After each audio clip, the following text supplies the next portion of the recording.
Good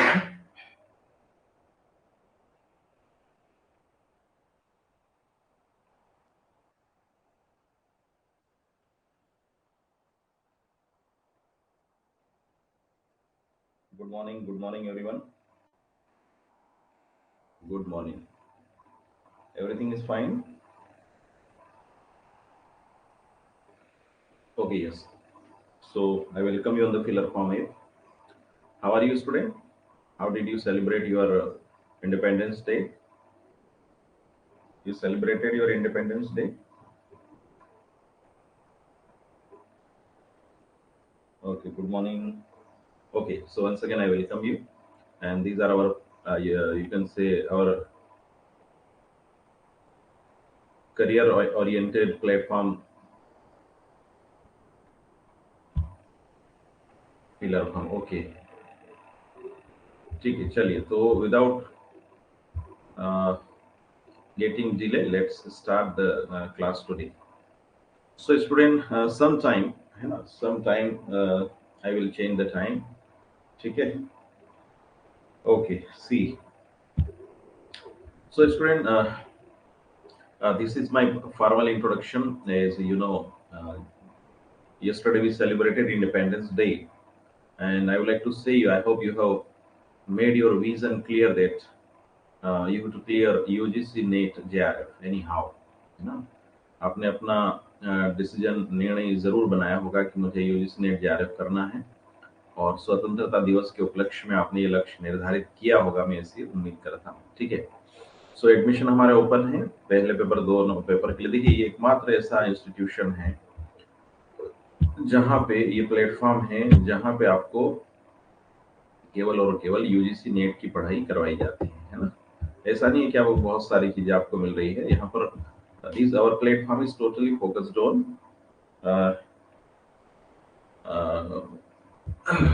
UGC NET. These are our courses and अभी आपको independence day के offer भी चल रहे हैं. If any new student join us then you can get the offer benefits. ठीक है. When live classes, MCQs, notes etcetera and so many you can say practice set mock test we provide you. ठीक है. And here are you can say DISENG10. This is my code. After using this code you can get 10% off. ठीक है. So here I am your mentor Dinesh Brahmane. So let's start without getting delayed. चलिए. So today we have to discuss Mulk Raj Anand. Mulk Raj Anand. Today we have to discuss Mulk Raj Anand. I hope everyone has heard the name of Mulk Raj Anand. सभी ने सुना इनका नाम. I hope you have heard the name of मुल्क राज आनंद. ठीक है ना. 1905 में इनका जन्म हुआ था. 2004 में इनकी डेथ हुई है. ठीक है. In 2004 he died. ठीक है. चलिए देखते हैं हम. तो basically he born in Peshawar. So I would like to ask you where it is. Peshawar कहाँ है बताइए. 1905 में इनका जन्म पेशावर में हुआ है. Where it is. This city. Where is this city situated. Tell me. Where is this city situated? In 2004, he died in 2004. बताइए. Where? Peshawar is in Pakistan. And it is in Pakistan. At Cambridge University, greatly influenced by Premchand and Tagore. आप देख सकते हैं टैगोर और प्रेमचंद से बहुत ज्यादा प्रभावित रहे हैं. एक सेकंड. ठीक है. प्रेमचंद से बहुत ज्यादा प्रभावित रहे हैं. चलिए. तो आवाज, audio video everything is fine. Audio video everything is fine. चलिए बात करें हम इनकी. तो ये कैम्ब्रिज यूनिवर्सिटी दुनिया की महान यूनिवर्सिटियों में से जो ऑक्सफोर्ड यूनिवर्सिटी है, कैम्ब्रिज है ना, तो वहां इन्होंने पढ़ाई करी है. प्रेमचंद और टैगोर से बहुत ज्यादा प्रभावित रहे मुल्क राज आनंद जी. ठीक है. और ये ललित कला अकादमी है. हमारे यहाँ पर संगीत कला अकादमी, ललित कला अकादमी है ना, ऐसी अकादमियां हैं बहुत सारी. साहित्यिक और सांस्कृतिक जो हमारी संस्कृति उसको आगे बढ़ावा देने के लिए ललित कला अकादमी, उसके चेयरमैन भी रहे ये, है ना. And the secretary of progressive writers association. ठीक है ना. ये ध्यान रखना है। ललित कला अकादमी के चेयरमैन भी रहे। कई बार फैक्ट बहुत सारे डाल देते हैं और पूछते हैं कि इनमें से कौन सा सही है। तो बेसिकली यहाँ पर एक तो ध्यान रखना है कि Indian writer concern in English कहा जाता है इनको, और इनको in English literature notable for his depiction of the lives of the poorer caste in traditional Indian society.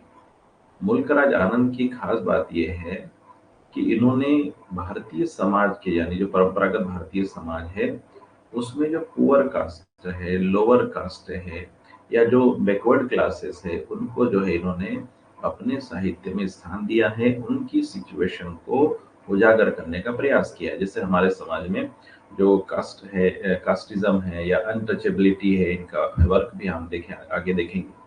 तो इन्होंने जो है उसको ट्रेडिशनल इंडियन सोसाइटी में जो पुअर कास्ट है उसको उजागर करने का, उनकी समस्याओं को, उनकी प्रॉब्लम्स को क्या है उसको सामने लाने का प्रयास किया है अपने साहित्य के माध्यम से, लेखन के माध्यम से। यहाँ पर यहाँ देखिए, George Orwell penned a favourable review of Anand's 1942 novel the sword and the sickle. ये देखिए इनका नॉवेल है, इसको रिव्यू किया है जॉर्ज ऑरवेल ने। बड़ा नाम है जॉर्ज ऑरवेल साहित्य के जगत में। आए आगे पढ़ेंगे हम इनको भी। इन्होंने एक लिटरेरी मैगजीन मतलब फाउंडेड यानी स्थापित करी थी, उसको चलाया था। उसका नाम है मार्ग 1946, है ना। ये पूछा जा सकता है मार्ग क्या है, ये जो ये मैगजीन है कौन इससे संबंधित है ऐसा। In 1950 he embarked on a project to write a 7-part autobiography, है ना। इन्होंने क्या करा, अपने ही ऑटोबायोग्राफी को 7 पार्ट में लिखने का निर्णय किया था 1950 में। ध्यान देना, बहुत महत्वपूर्ण है। इन 1950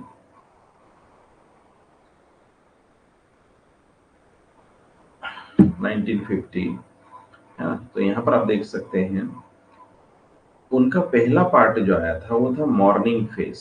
अपनी जिंदगी के शुरुआती दिनों को, शुरुआती बचपन को यहाँ पर एक उन्होंने लिखा है, मॉर्निंग फेस, और won him the साहित्य अकेडमी अवार्ड। स्टूडेंट, मैंने कहा ना, I said you that the Sahitya awardee should be, you can say, you have to read, you have to study properly. The Sahitya Academy Award winners. So Morning Face, it is an autobiographical, you can say, writings. It is the first part among the 7 parts, and it won the Sahitya Academy Award. ठीक है ना, तो ये ध्यान रखना है। 7 part में अपनी ऑटोबायोग्राफी लिखने का निर्णय किया था। उसमें जो पहला पार्ट है मॉर्निंग फेज, ये साहित्य अकादमी अवार्ड जीतता है। ठीक है। In 1950 he was awarded the international peace for world, है ना। ये देखिए इनको इंटरनेशनल पीस फॉर वर्ल्ड का पुरस्कार मिलता है। और he called himself a bogus professor, है ना। अपने आप को ये बोगस प्रोफेसर के रूप में जानते थे। फैक्ट है, पूछा जा सकता है। Who is called himself a bogus professor, तो मुल्क राज आनंद है। He is known as founding fathers of English, Indian English novels, है ना। जैसे हमने पोयम के देखा है, तो यहाँ पर जो है इंडियन इंग्लिश नॉवेल्स के फाउंडिंग फादर्स के रूप में जाना जाता है। ठीक है। He met Forster while he was working on T.S. Eliot's magazine. ठीक है। क्राइटेरियन ये मैगजीन है टी एस इलियट साहब की। और इन्होंने इसी दौरान जब ये इनके ऊपर काम कर रहे थे, तो ये इनकी मुलाकात होती फोस्टर से। बड़े नाम है फोस्टर, है ना, हम पढ़ेंगे इनको। और he combines anthropology, history and fiction. He combines anthropology, history and fiction. अपने जो राइटिंग्स में एंथ्रोपोलॉजी को, हिस्ट्री को, फिक्शन को शामिल करते हैं। आते हैं, रिपीट हो रहा है ये वाला पार्ट, है ना, सॉरी। अब यहाँ पर देखिए इनकॉर्पोरेटेड पंजाबी एंड हिंदुस्तानी। ये देखिए पंजाबी है ना, बेसिकली आप देखेंगे पेशावर जो है आपके पंजाब का ही एक पार्ट है उधर। तो पंजाबी और Hindustani idioms into English, and he is regarded as India's Charles Dickens. ये ध्यान रखना क्यों कहा गया, बहुत महत्वपूर्ण है, वेरी वेरी इंपॉर्टेंट। जो मुल्क राज आनंद है, उन्होंने क्या किया, पंजाबी और हिंदुस्तानी जो इडियम्स होती है, मुहावरे होते हैं, फ्रेज होती है, उसको इंग्लिश में उन्होंने इम्प्लीमेंट किया है। और ऐसा इनको इंडिया का चार्ल्स डिकेंस कहते हैं। ऐसा इसलिए कहते हैं कि चार्ल्स डिकेंस ने भी बड़े राइटर हैं, हम देखेंगे चार्ल्स डिकेंस ने भी अपने आप कह सकते हैं कि अपनी जो जब लिखते थे तो इंग्लिश में लिखते थे, लेकिन उसमें अपनी जो लोकल लैंग्वेज है, कुछ लोकल लैंग्वेज को भी क्या है उन्होंने अपने राइटिंग्स में यूज किया है। तो भारत का चार्ल्स डिकेंस किसे कहा जाता है? वो है मुल्कराज आनंद को कहा जाता है। ठीक है, ये ध्यान रखना है। उसके बाद में हम बात करें तो he is one of the pioneers of Indo American fiction together with R K Narayan, Ahmed Ali and Raja Rao. ठीक है ना? तो ये बड़े नाम हैं इंडो अमेरिकन फिक्शन में, नॉवेल में, है ना? किनके साथ में? R K Narayan, Ahmed Ali and Raja Rao. इनके साथ में जो है मुल्क राजानंद का भी एक बड़ा नाम है फिक्शन के क्षेत्र में, इंडो अमेरिकन फिक्शन के क्षेत्र में India. Spend half of his life in London and half in India. देखिए, आधी जिंदगी इन्होंने लंदन में इनका रहा है और आधा जीवन जो है भारत में रहा है। 2004 में इनकी डेथ हुई है, आप देख सकते हैं। इनकी ऑटोबायोग्राफीज देखिए कुछ, सेवन समर्स है ना, 1951 में आई, इट इज इन 7 वॉल्यूम्स। आप सोचिए, 7 समर्स है ना, पूरी इनकी ऑटोबायोग्राफी का नाम क्या है? 7 समर्स, और ये पूरी 7 वॉल्यूम्स में है। When compiled it was titled the 7 ages of man. ये देखिए, 7 एजेस ऑफ मैन, बहुत प्यारी है, आप पढ़ सकते हैं, the 7 ages of man. Student title से पता चल रहा है कि इंसान है ना, मतलब उम्र होती है, हमें लगता है कि जीवन एक है। 7 एजेस ऑफ मैन। उदाहरण के लिए आपका अपना जो बचपन था, one thing I would like to tell you, आपका when we talk about your you can say childhood, है ना, योर अर्लियर लाइफ, आपने अपना बचपन एक जिंदगी जी ली, वो गया, लौट के नहीं आएगा।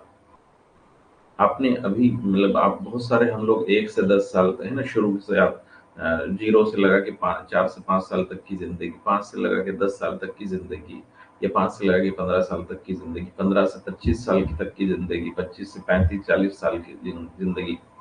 तो ये एक मतलब वो रहता है पीरियड, टाइम पीरियड है जब हमारी जिंदगी पड़ाव लेती है, टर्न लेती है। और शुरू में हमें बहुत अलर्ट रहना पड़ता है, क्योंकि शुरू में हम जो करते हैं वही हमारे ज़िंदगी में आगे हमारा ज़िंदगी वैसा कर्व लेके चले जाती है, हमारा लाइफ वैसा बनते चले जाता है, पर्सनालिटी, हमारी सोच, हमारा एटीट्यूड और हमारी पूरी ज़िंदगी वैसा एक शेप लेना शुरू कर देती है। और इसलिए हमें क्या है, शुरू में बहुत अलर्ट रहना पड़ता है। और यही शुरू का मतलब, ये जो आप जिस स्टेज में हैं, इस स्टेज में आपको बहुत अलर्ट रहना चाहिए अपनी जिंदगी को लेकर के, अपने डिसीजन को लेकर के, क्योंकि हमारे छोटे छोटे डिसीजन हमारे जिंदगी को बनाते हैं। आपके डिसीजन आपकी जिंदगी को आकार दे रहे हैं, जाने अनजाने। अब आपने सुना होगा ना, एक वो बात है, बूंद बूंद से घड़ा भरता है। ये आप देखना, किसी कोई कोई टप जो नल है, अगर टप टप टपक रहा है और आप में कहीं बर्तन, बाल्टी, कुछ भी आप वहां रख देते हैं, तो आप देखेंगे रात भर में या पूरे रात और दिन में 24 घंटे वो बाल्टी भर जाती है। बूंद बूंद से घड़ा भरता है, मतलब जाने अनजाने जो हम आदतें बनाते हैं, अपनाते हैं, उससे हमारी जिंदगी को एक आकार मिलता है। तो 7 एजेस ऑफ मैन टाइटल से लग रहा है बहुत अच्छी बुक हो सकती है, आपको पढ़ना चाहिए। द मॉर्निंग फेज पहला पार्ट है, जिसके साहित्य अकेडमी अवार्ड मिला है इनको, हमने बात है ना, ये कन्वर्सेशंस ऑफ ब्लूम्सबरी। ठीक है। फिर it is about his life in London during the heyday of the Bloomsbury.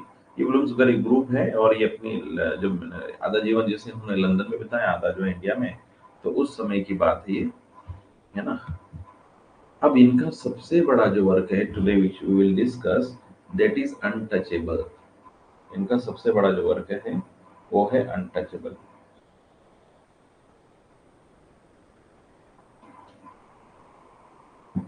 So once again, let me confirm. Rituraj, आवाज आ रही है बेटा? Rituraj, everything is fine? Everything is fine? Please leave your message.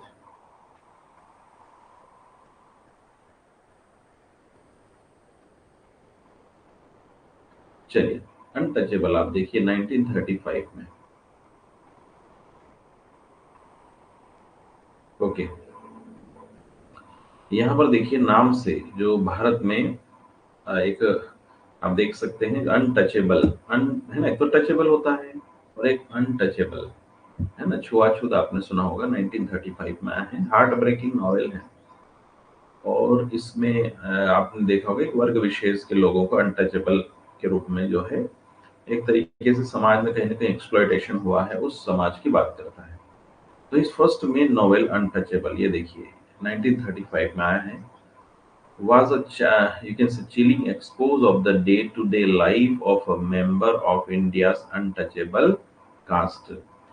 यानी ये उस समुदाय की बात करता है जो अनटचेबल कास्ट से बिलोंग करते हैं, उनकी डे टू डे लाइफ में क्या समस्याएं हैं। एक मतलब ये हमारे भारतीय समाज में कहीं ना कहीं एक तरह से एक ये बुराई के रूप में है स्थापित, है ना, अनटचेबिलिटी या जो कास्ट के आधार पर है।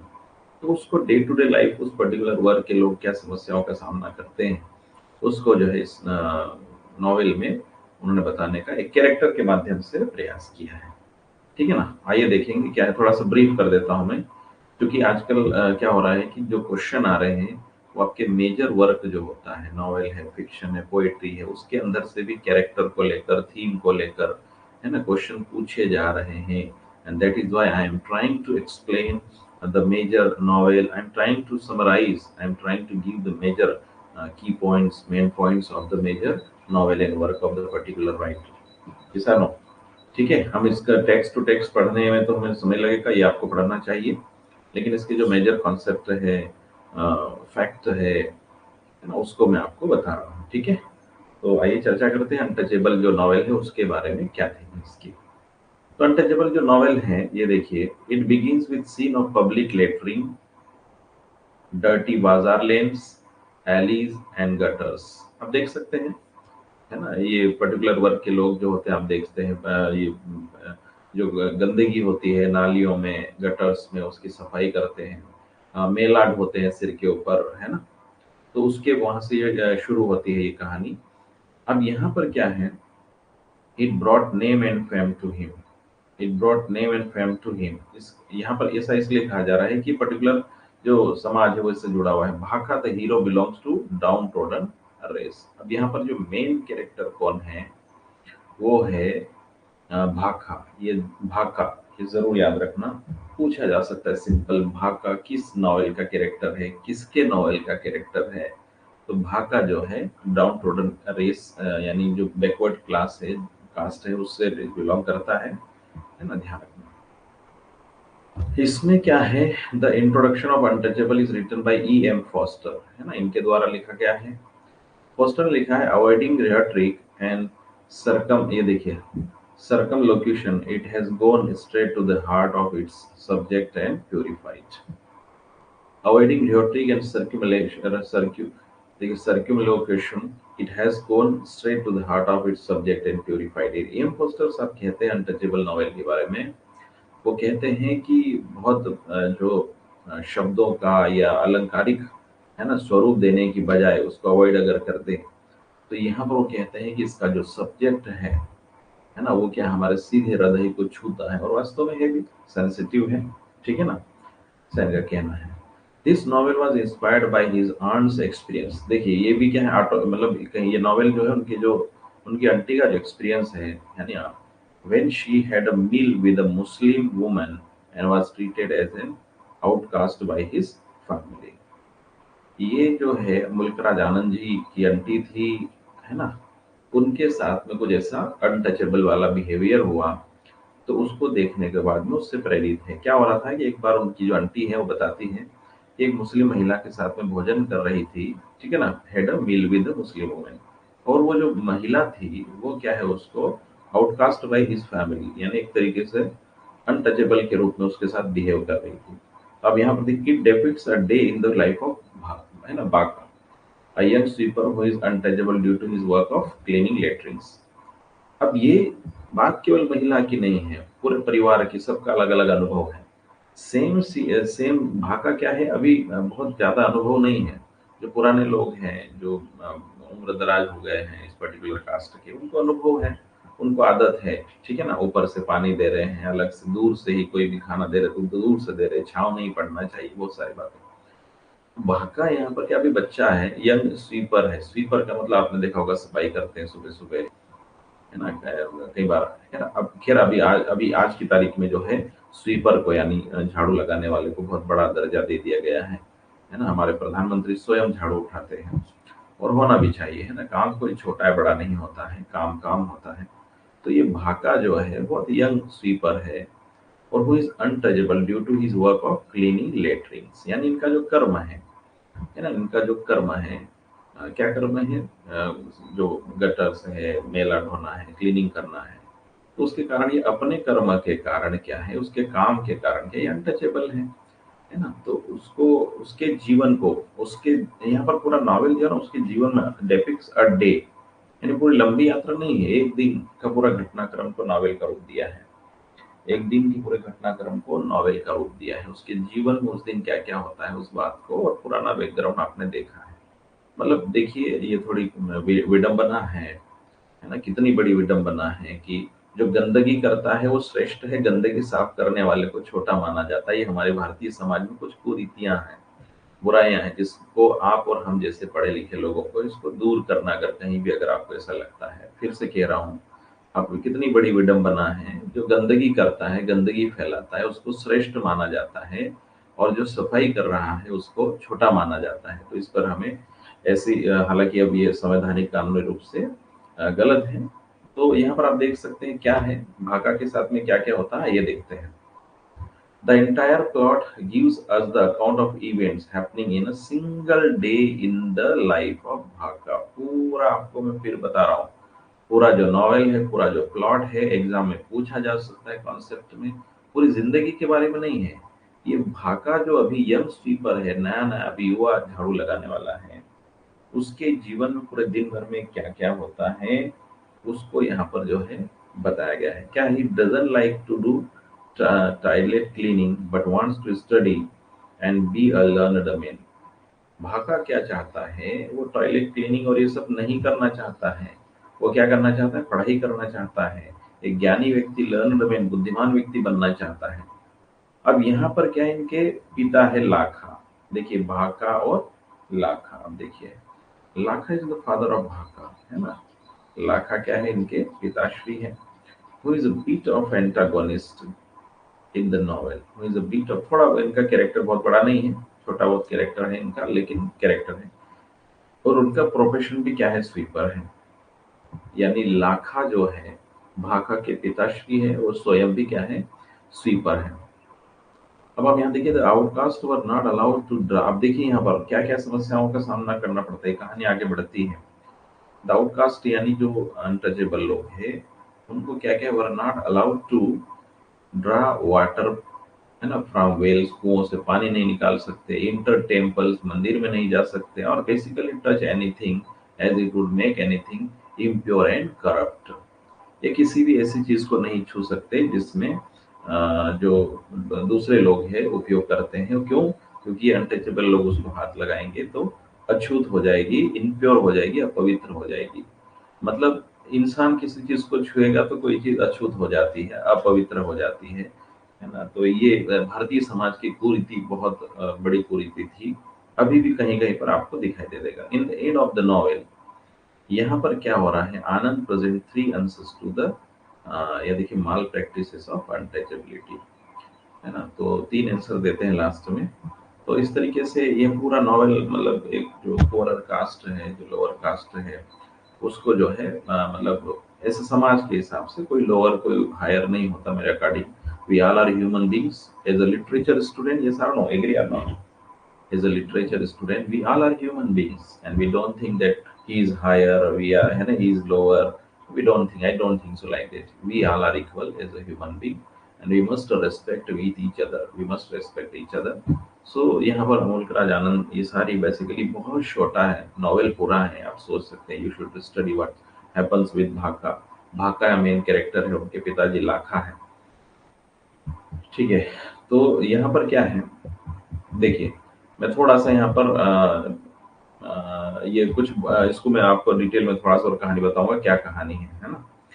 भाका is offered to accept Christianity that has no caste system, है ना। ये एक एक धर्मांतरण, इसका कास्टिज्म के एक है कारण, जिसमें बहुत सारे लोग जो है ये मानते हैं कि जहाँ पर कास्ट सिस्टम नहीं क्रिश्चियनिटी में तो उसको अपना ले। तो भाका को जो है ऑफर किया जाता है कि आप जो है क्रिश्चियनिटी अपना लें, that has no caste system and so he will no longer be an outcast, और इसलिए वो लंबे समय तक आउटकास्ट नहीं रहेगा, अनटचेबल नहीं रहेगा। बट भाका फियर्स चेंजिंग हिज रिलीजन, छोटा है ना, उसको अपना रिलीजन चेंज करने में उसको जो है डरता है वो। सोहिनी is the sister of Bakha, है ना। अब यहाँ पर अ, क्या होता है कि एक्चुअल में समस्या क्या हो रही है, भाका पढ़ाई करना चाहता है और उसके जो लाखा है, उसके पेरेंट्स है, उसके पिताश्री है ना, वो सब क्या बोलते हैं भाका को। जब पहला दिन होता है, पहला एक दिन की कहानी है, सुबह सुबह जब वो स्वीपिंग करने के लिए जाता है, लोग देखते हैं,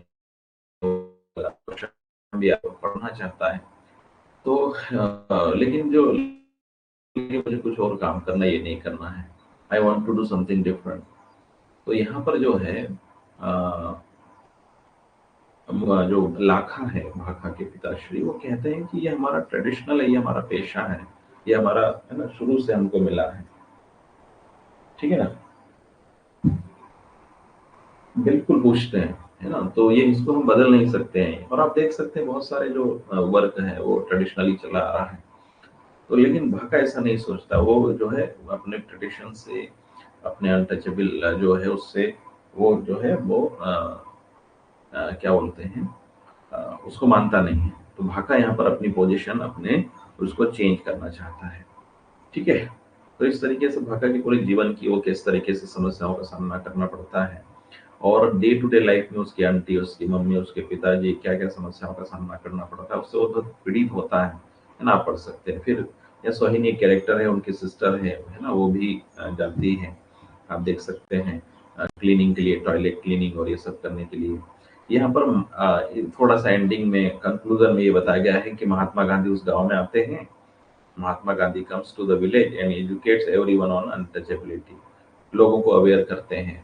और आपको पता होगा गांधी जी ने एक वर्ड दिया है, बताइए मुझे, इस अनटचेबल, इस हमारे भाई जो है, इनके लिए एक वर्ड दिया है गांधी जी ने, कैन यू शो मी। वो वर्ड है हरिजन, ठीक है ना। आप देखेंगे हरि यानी ईश्वर के जन, लेकिन आजकल इसको जो है गलत लिया जाता है। जिस शब्द में हरि है उसको भी हम छोटा, मतलब उस शब्द को भी गलत तरीके से लेते हैं। तो ये एवरीथिंग डिपेंड्स अपॉन मानसिकता, एटीट्यूड, है ना। हरि जन ये शब्द जो है गांधी जी ने दिया था, यानी ईश्वर के जन है, लेकिन उसको भी आज है ना, उस शब्द में, जिस शब्द में हरि ईश्वर का नाम जुड़ा है, उसको भी अलग तरीके से सोचते हैं। तो बड़ी विडंबनाएं भारत में अभी भी मौजूद हैं, लोगों की सोच के ऊपर डिपेंड करता है। तो अभी हालांकि बहुत सारे संविधान, ये संविधान ही है जिसने इन सारी जो जातिगत और इस तरीके की जो बुराइयां थी उसको ऊपर उठाने का प्रयास किया है। तो कॉन्स्टिट्यूशन और कानून है सारा अभी इनको दूर करने के लिए। इन द कंक्लूडिंग पैराग्राफ क्या होता है, a person randomly comes into the scene, एक अचानक एक सीन में आता है एक व्यक्ति, and informs everyone about a machine, है ना, ये एक मशीन के बारे में इन्फॉर्म करते हैं, perhaps toilet flush that will clean, you can say faecal, है ना, matters automatically. Bakha think that this will be a solution to all his problems. तो आजकल मशीन आ गई है क्लीनिंग के लिए, आप देख सकते हैं, है ना। तो यहाँ पर जो है एक अचानक एक रेंडमली एक व्यक्ति आता है और ये अनाउंस करता है कि एक ऐसी मशीन आ गई है जो क्या है, जो लेटरिन्स है इन सबको क्लीन कर सकती है। और आप देखेंगे अब आजकल बहुत सारी मशीनों से काम हो रहा है, वर्तमान सरकार लगातार जो है इस दिशा में काम कर रही है ना। लोग पहले सार्वजनिक रूप से, है ना, घर के अगर पुरुष है मान ले, कड़वा सच है, तो घर के आंगन में झाड़ू लगाने से डरते थे, लेकिन अब लोग कहीं पर भी, तो अब ये एक बैरियर्स खत्म हो रहा है, नया दौर है, नई उम्मीदें हैं, नए किरण है, नई भोर है ना। तो हम सब मिलके काम करें इस तरीके से। तो भाका जो है अब लगता है उसको कि ये जो मशीन आई है शायद इसका सॉल्यूशन है, और मुझे जो है इस तरीके का स्वीपिंग और ये सब काम न करना पड़े, लेटरिन साफ न करना पड़े, मेला न ढोना पड़े, और मैं अपनी पढ़ाई पर भी ध्यान दे पाऊंगा। तो इस तरीके से एंडिंग करते हैं। एंडिंग कंक्लूजन में एक तो करना था तो किया है, लेकिन जो अल्टीमेटली जो ह्यूमन राइट्स की यहाँ पर बात होती है, तो अल्टीमेटली यहाँ पर समस्याएं हैं, ठीक है।